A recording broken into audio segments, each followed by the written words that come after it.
You wake up like any other morning, but something feels off. It's subtle at first. The light filtering through the blinds is a little dimmer than usual, the air a little colder. You shake it off, thinking it's just the change of seasons, or maybe you're just not fully awake yet. You get out of bed, stretching as you walk to the bathroom, but as you pass the hallway mirror, something catches your eye. The painting on the wall. It's different. It's the same frame, the same image, a mountain scene, but the colors are wrong, the sky is darker, the trees more twisted, the whole thing unsettling. Your pulse quickens. You could have sworn it was different yesterday. You don't remember it ever looking like this. You stand there staring at it for a moment too long. The unease grows, but you shake your head. Maybe it's just your mind playing tricks on you. You continue your morning routine. The shower is colder than usual, the water hitting your skin like needles, but again you dismiss it as nothing. When you step out and walk into the kitchen, something else is wrong. The table, the chair is missing, the one you always sit in. Gone. You check the other rooms, nothing, it's not there. You look at the clock, expecting to see the usual time, but it's different. 5 minutes ahead. It's not the same day anymore. Your heart begins to race. You try to calm yourself down, but everything feels wrong. The air is heavier, thicker somehow, and there's a strange buzzing in your ears, like static, always present, but faint enough for you to dismiss. You grab your phone to check the time and date.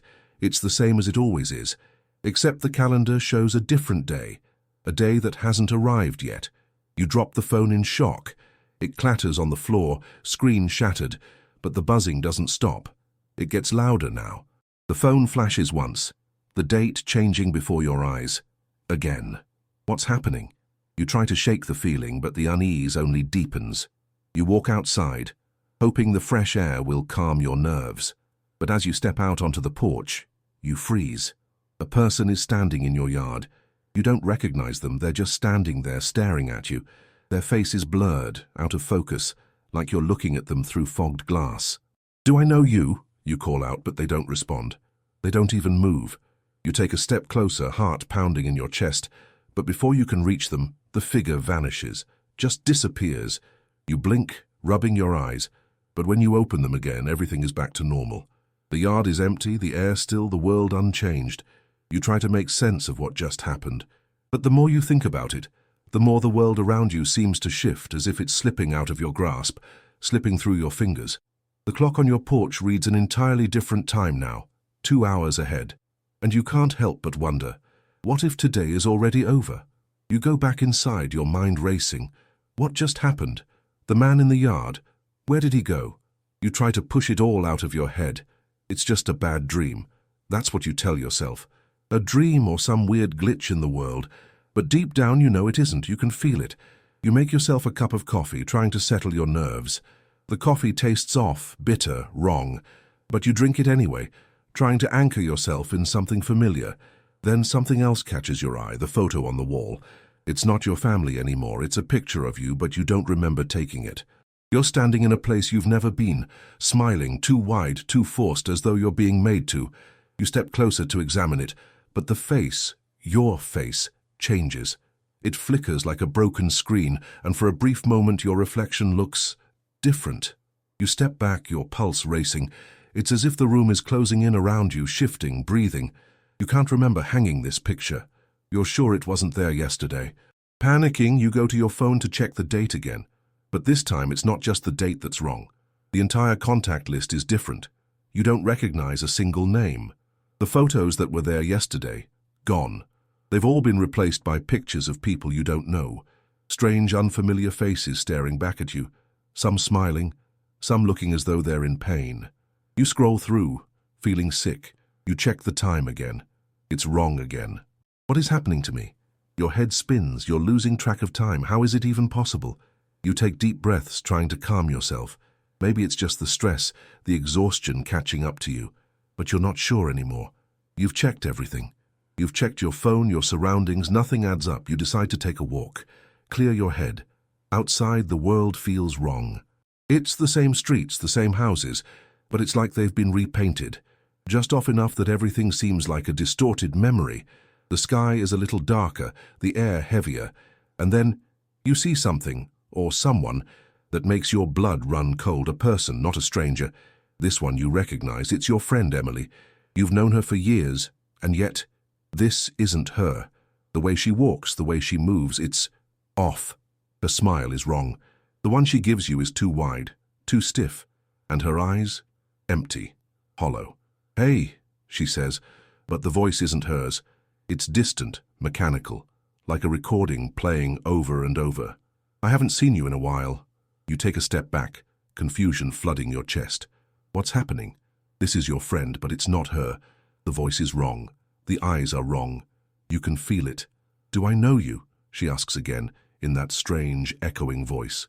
The question hangs in the air, and suddenly you realize it's not her asking. It's something else. You try to respond, but your voice fails. The air feels thick around you, pressing down. You try to run, but your legs are heavy. Every step you take feels like you're wading through water, as if the world itself is pulling you back. When you finally manage to look up, Emily is gone. The street is empty. You stand there, motionless, trying to breathe, but it's getting harder. The world is shifting again. The sky, the streets, the buildings, they're all bending, twisting like a page being crumpled. You stumble back home, hoping that you'll find something familiar. But when you open the door, you freeze.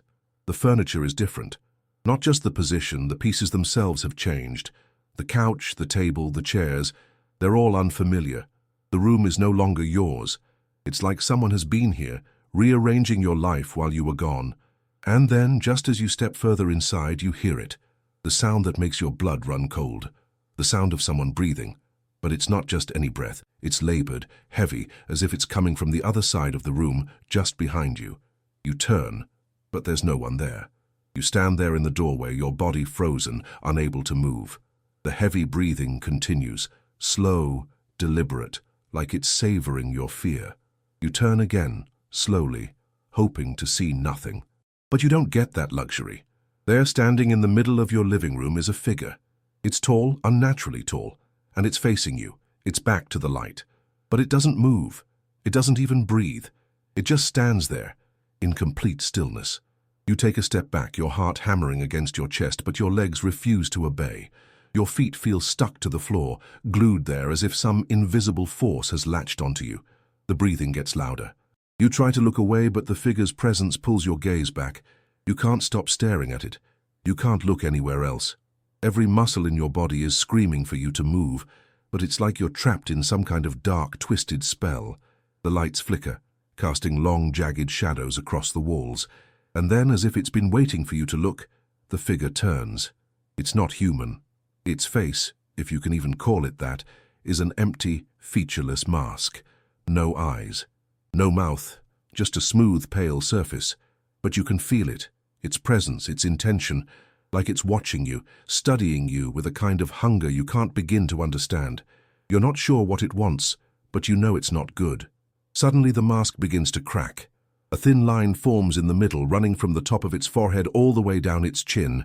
The crack widens, the sound of it splitting like dry wood splintering, and through the cracks you see eyes. Dark, unblinking, staring right at you. "Look away," it whispers, and the voice isn't just a voice, it's a thought.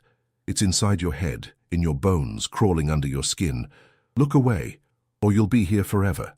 You don't want to look away. You can't look away. The pull is too strong, like some invisible tether binding you to it.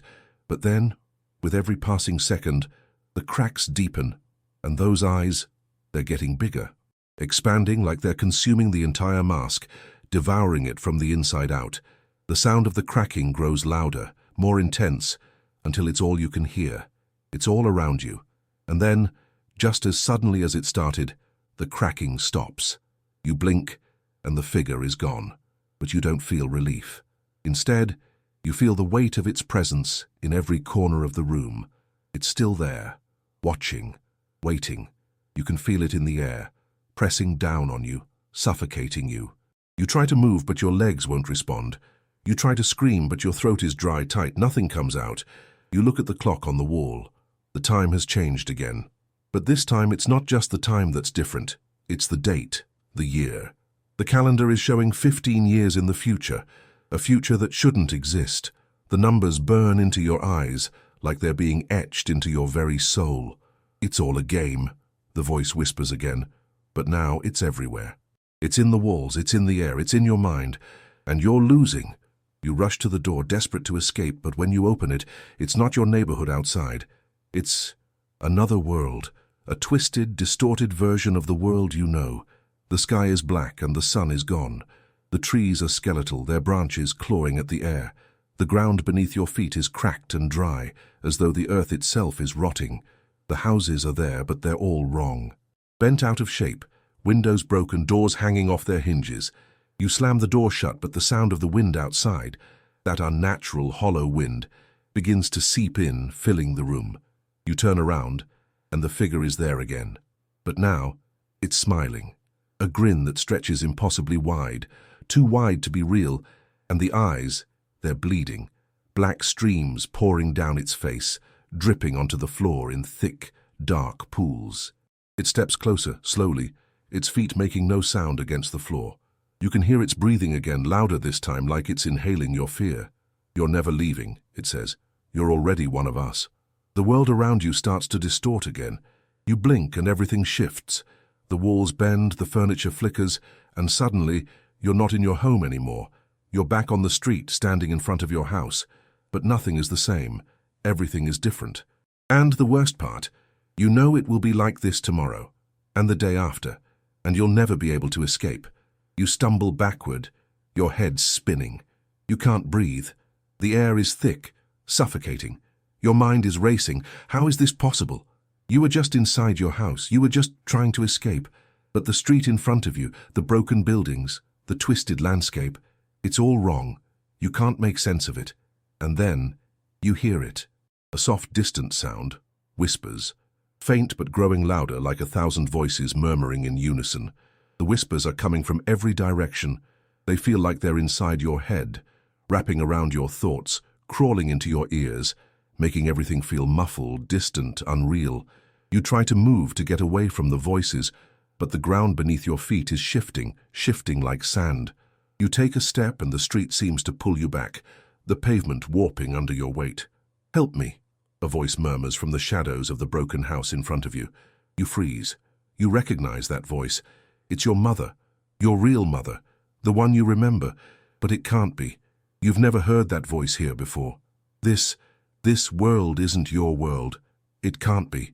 "Please, come find me," the voice pleads again, softer this time, like it's drifting through a thick fog.